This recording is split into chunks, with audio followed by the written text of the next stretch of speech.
Hi everyone, I'm Brune Smith and this is my podcast.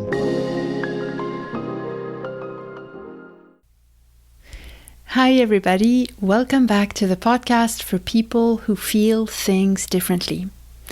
The more I do this podcast, the more I start to understand the themes that I want to explore with you. And one of those themes is finding ways to soothe our nervous system in an overstimulating world. Which is why today's episode is about Tracy Chapman.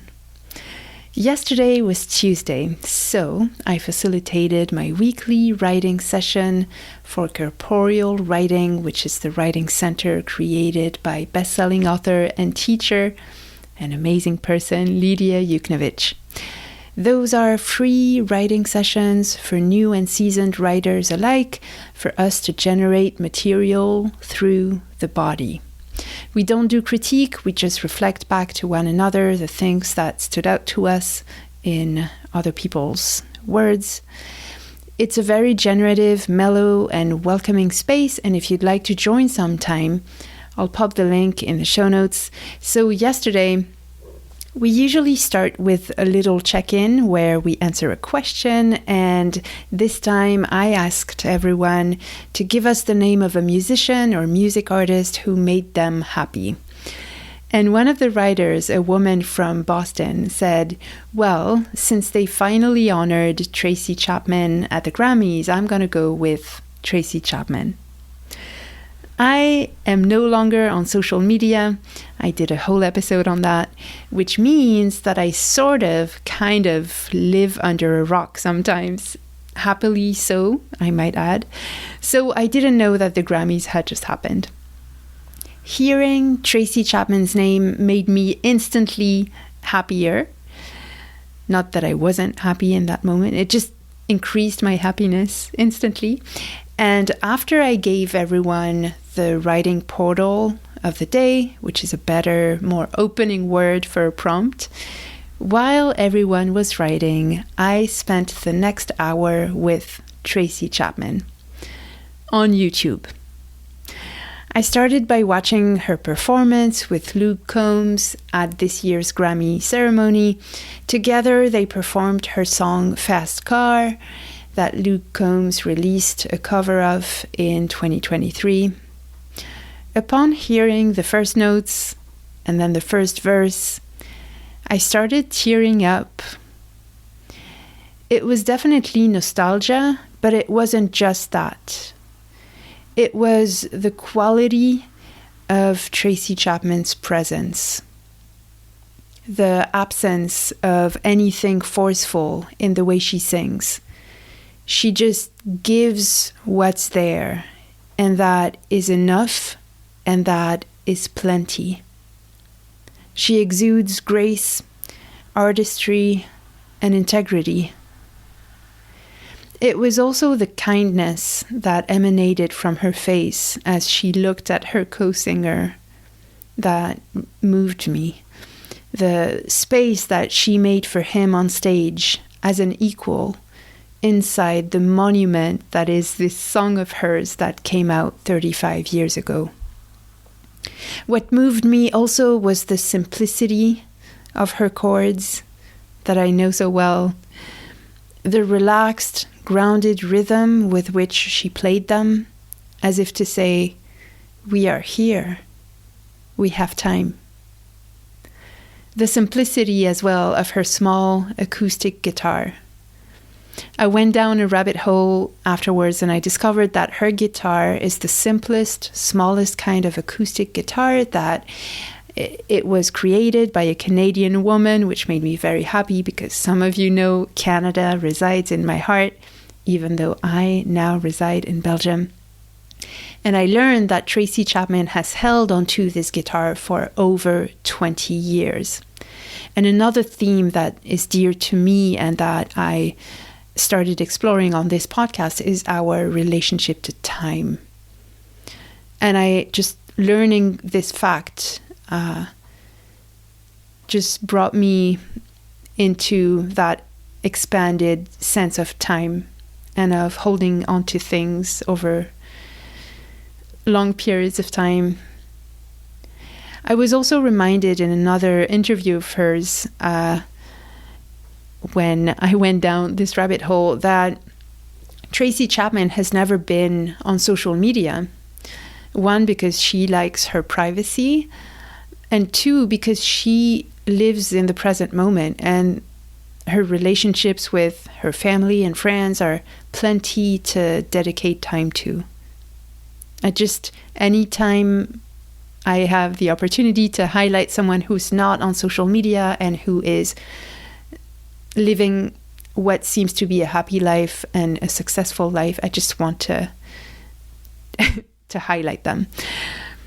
And then, yes, her performance of Fast Car definitely made me nostalgic. And I'm going to tell you in which ways. But first, I'd be curious to know what Tracy Chapman's music evokes for you. Did you watch that performance? What do you picture when you hear that song or any other one of her songs? Where does that take you back to? So the cool thing about this podcast is that you can react to the episodes by going to brunsmith.substack.com. The link is in the show notes, and just entering your comment. Some of you have started doing that, and it's been wonderful, so I'd love to hear from you. To me, Tracy Chapman's music is something sisterly. I grew up in France. I was the baby of the family, and I remember when my eldest sister, Manon, got Tracy Chapman's first and third albums when she was in middle school and high school. I was then in primary and then middle school. She was an adolescent and I was still a child, and I was in awe of my big sister. Around that time, I started to learn to play the guitar, and shortly after, I started singing different songs by Tracy Chapman with my other sister, Violette, who is closer to me in age, just 2 years older than I am. And it feels like we've never stopped singing Tracy Chapman together. It's our comfort zone. It's where we like to meet once in a long while. In December 2008, 15 years ago, I was still living in Paris. I was 24 years old, and Violette and I went to see Tracy Chapman live at the Palais des Congrès in Paris. Tracy was by herself on stage with her acoustic guitar in this huge auditorium. I wonder now if it was the same guitar that this Canadian woman had made. When Tracy Chapman played that night, the crowd was completely silent, as if in communion. Tracy, in all of her strength and simplicity, commands reverence and ignites awe. At some point, I couldn't say which song it was, but at some point during that concert, I remember feeling my throat tighten from pure emotion. And that's when I heard sniffles coming from my right, where my sister was sitting. I turned my head in Violette's direction. I smiled at her watery eyes, and without looking at me, she whispered, "I'm not crying, you're crying." In 2015, my sister Manon left this earth. She died unexpectedly, just a few days after I came back to Paris from a reconnaissance trip to Canada.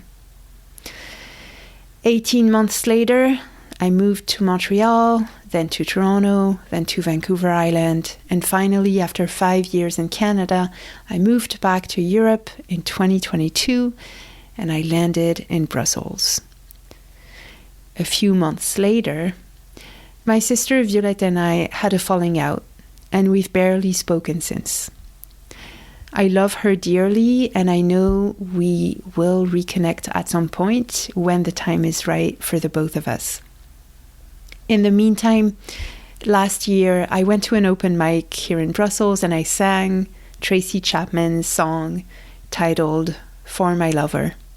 Because anytime I sing and play any of her songs, I feel both of my sisters' presence in a way that defies time and space. Thank you for listening. If you enjoyed this episode, please let me know on Substack what it brought up for you.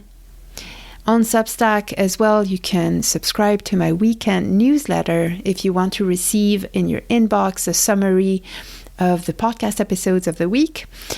Please subscribe or follow the podcast wherever you're listening.